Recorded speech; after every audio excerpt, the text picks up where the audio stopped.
हम इस वक्त कर्तव्य पथ पर खड़े हैं। सामने आपको राष्ट्रपति भवन नजर आ रहा होगा। इस रास्ते को इंडिया गेट तक अब तक राजपथ के नाम से जाना जाता था। आज एनडीएमसी ने मंजूरी दे दी है तो अब ये कर्तव्य पथ के नाम से जाना जाएगा। यहाँ पर कल प्रधानमंत्री मोदी होंगे और कर्तव्य पथ और सेंट्रल विस्टा एवेन्यू का उद्घाटन करेंगे। कल शाम को ठीक इसी वक्त लगभग 7:30 बजे के करीब प्रधानमंत्री मोदी इसका उद्घाटन करेंगे। आपको दिखाते हैं सेंट्रल विस्टा एवेन्यू और कर्तव्य पथ की कुछ मोहक तस्वीरें। प्रधानमंत्री मोदी कल यहां पहुंचेंगे। विजय चौक से इंडिया गेट तक सेंट्रल विस्टा पुनर्विकास परियोजना का उद्घाटन करेंगे। सेंट्रल विस्टा एवेन्यू की जो तस्वीरें सामने आई हैं उन्हें देखकर यह कहा जा सकता है कि इस प्रोजेक्ट से न सिर्फ राजधानी दिल्ली की खूबसूरती में चार चांद लगेंगे बल्कि इंडिया गेट घूमने वाले लोगों को भी काफी सुविधा होगी।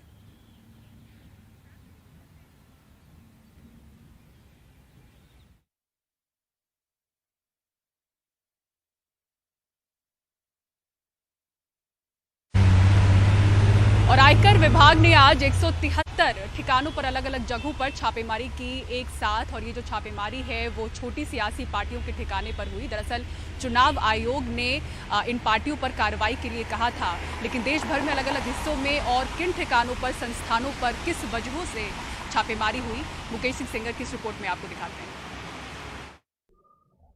पूर्वी दिल्ली के चिला गांव में ये अभिषेक कृष्णा का दफ्तर है।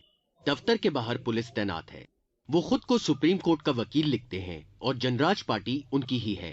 अब उनके ठिकाने पर आयकर विभाग की छापेमारी चल रही है। जो मामला है वो छोटी सियासी पार्टियों का है जो रजिस्टर्ड कराई गई इसलिए कि दान ले पाएं, डोनेशन ले पाएं, लेकिन वास्तव में ये एग्जिस्टेंस में नहीं थी। इसकी जांच चुनाव आयोग ने करवाई और ये पाया कि ये पार्टियां डोनेशन ले रही हैं, लेकिन इनके पते और इनकी तमाम जो चीजें हैं वो फर्जी पाई गई। उसके बाद इन पार्टियों को डी रजिस्टर्ड कर दिया गया और इनकी वित्तीय जांच के आदेश दिए गए, जिसके बाद इनकम टैक्स डिपार्टमेंट अब ऐसी सभी पार्टियों के दफ्तरों और इनके एंट्री ऑपरेटरों के यहाँ छापेमारी कर रहा है। देश के अलग अलग शहरों में अलग अलग पार्टियों के ठिकाने और उनके एंटी ऑपरेटरों के यहाँ छापेमारी हुई। दरअसल इसी साल जून में चुनाव आयोग ने 111 छोटी पार्टियों की वित्तीय जांच के लिए कहा था। ये पार्टियां चुनाव आयोग में रजिस्टर्ड थीं, लेकिन जब इनकी जांच की गई तो पता चला कि ये अस्तित्व में है ही नहीं। इनके पते फर्जी निकले। इसके बाद चुनाव आयोग ने इनका रजिस्ट्रेशन निरस्त कर दिया और इनकी वित्तीय जांच के आदेश दिए। आरोप है कि ये पार्टियां डोनेशन लेकर काले को सफेद करने में लगी थीं। इसके अलावा आयकर विभाग ने बेंगलुरु में मणिपाल ग्रुप ऑफ हॉस्पिटल्स में वित्तीय गड़बड़ी के आरोप में छापेमारी की। आयकर विभाग ने राजस्थान में 53 जगहों पर छापा मारा। ये मामला मिड डे मील के घोटाले से जुड़ा है। राजस्थान में कई कारोबारियों के घराने पर भी छापेमारी हुई।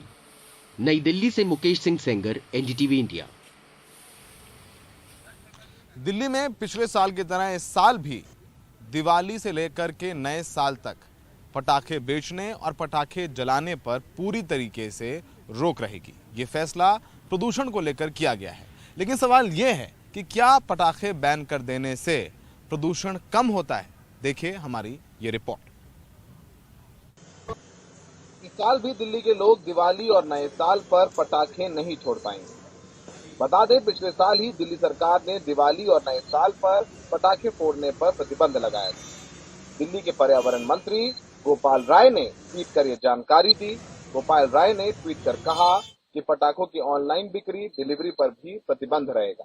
ये प्रतिबंध 1 जनवरी 2023 तक लागू रहेगा। प्रतिबंध को कड़ाई से लागू करने के लिए दिल्ली पुलिस, डीपीसीसी और राजस्व विभाग के साथ मिलकर कार्य योजना बनाई जाएगी। दिल्ली में लोगों को प्रदूषण के खतरे से बचाने के लिए पिछले साल की तरह इस बार भी सभी तरह के पटाखों के उत्पादन, भंडारण, बिक्री और उपयोग पर पूरी तरह प्रतिबंध लगाया जा रहा है ताकि लोगों की जिंदगी बचाई जा सके। लेकिन सवाल ये है कि क्या बस दिल्ली में पटाखे बैन कर देने भर से दिवाली में प्रदूषण कम होता है? आंकड़ों के माने तो नहीं। 2020 और 2021 में दिवाली के दिन दिल्ली में प्रदूषण का स्तर बेहद खतरनाक था। पटाखों पर बैन के बावजूद 2021 की रात दिवाली पर PM 2.5 लगभग 3.5 गुना बढ़ गया। दिवाली की शाम 7 बजे से अगले दिन सुबह 2 बजे तक प्रदूषण का स्तर बढ़ता गया। जानकारों की माने तो खाली दिल्ली में पटाखों पर रोक लगा देने से असर इसलिए नहीं पड़ता क्योंकि बगल के यूपी, हरियाणा के शहर नोएडा, गाजियाबाद, गुरुग्राम में जमकर पटाखे जलाए और बेचे जाते हैं। पटाखों की बैन की बात करें दिल्ली में, तो दिल्ली में लगा देने से क्या होगा? देखिए, नोएडा, फरीदाबाद या हरियाणा के जो हिस्से हैं या दिल्ली के आसपास जो दूसरे एरिया हैं उनमें भी बैन लगना आवश्यक है, या उनके वहाँ भी इसका एक तरह से अच्छे से लागू या इम्प्लीमेंटेशन होना आवश्यक है। खाली दिल्ली में बैन लगा देने से या दिल्ली में इस तरह के कदम उठाने से कोई खास फर्क नहीं पड़ेगा, क्योंकि ये पूरा एनसीआर का मामला है। पर्यावरण मंत्री भूपेंद्र यादव ने भी बुधवार को नीले आकाश के लिए स्वच्छ वायु अंतर्राष्ट्रीय दिवस के मौके पर कहा कि स्वच्छ वायु के लिए लोगों की भागीदारी सबसे जरूरी है। दिल्ली में अक्टूबर से लेकर जनवरी तक हवा की गति भी बड़ी भूमिका निभाती है। सुप्रीम कोर्ट के आदेश के बाद दिल्ली और एनसीआर में वायु प्रदूषण कम करने के लिए आयोग का गठन हो गया है, काम किया जा रहा है। लेकिन सबसे बड़ा सवाल यह है कि दिल्ली और एनसीआर में बैन लगा देने भर से, कंट्रोल कर देने भर से क्या वायु प्रदूषण कम होगा? नहीं।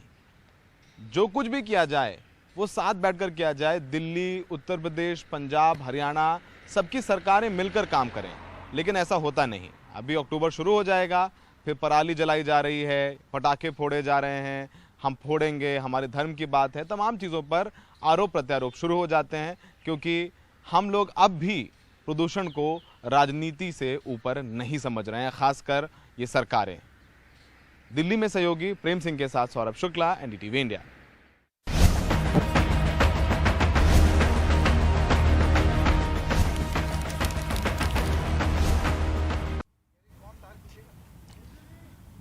बीकानेर से ये तस्वीरें आई हैं जो कि काफ़ी मार्मिक हैं।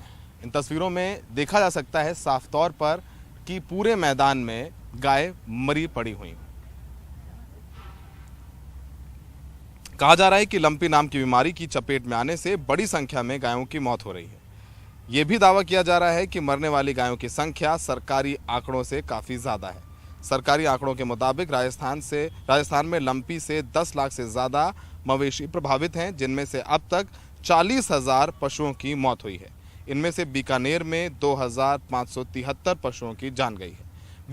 बीकानेर के डीएम का कहना है कि जो तस्वीरें सोशल मीडिया पर डाली जा रही हैं वो भ्रम पैदा कर रही हैं, क्योंकि जोड़ बीड़ इलाके में सामान्य मरने वाले पशुओं को फेंका जाता है। जोड़ बीड़ का इलाका जानवरों के डंपिंग के लिए बनाया गया है।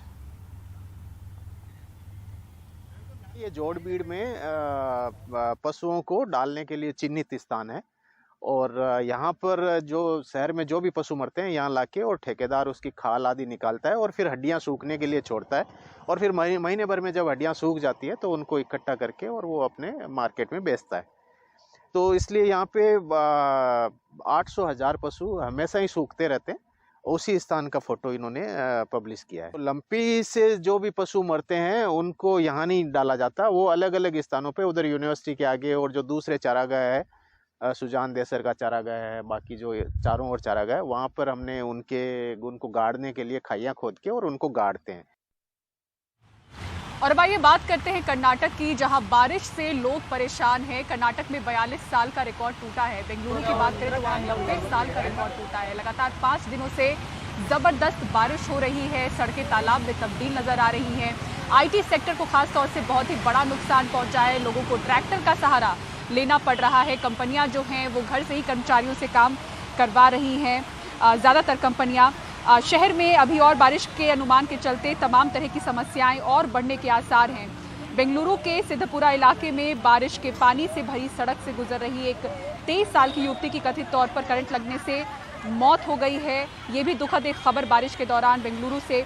सरकार कह रही है कि अतिक्रमण हटाने के अलावा और कोई दूसरा रास्ता नहीं बचा है। अब युद्ध स्तर पर अतिक्रमण हटाने का काम चल रहा है।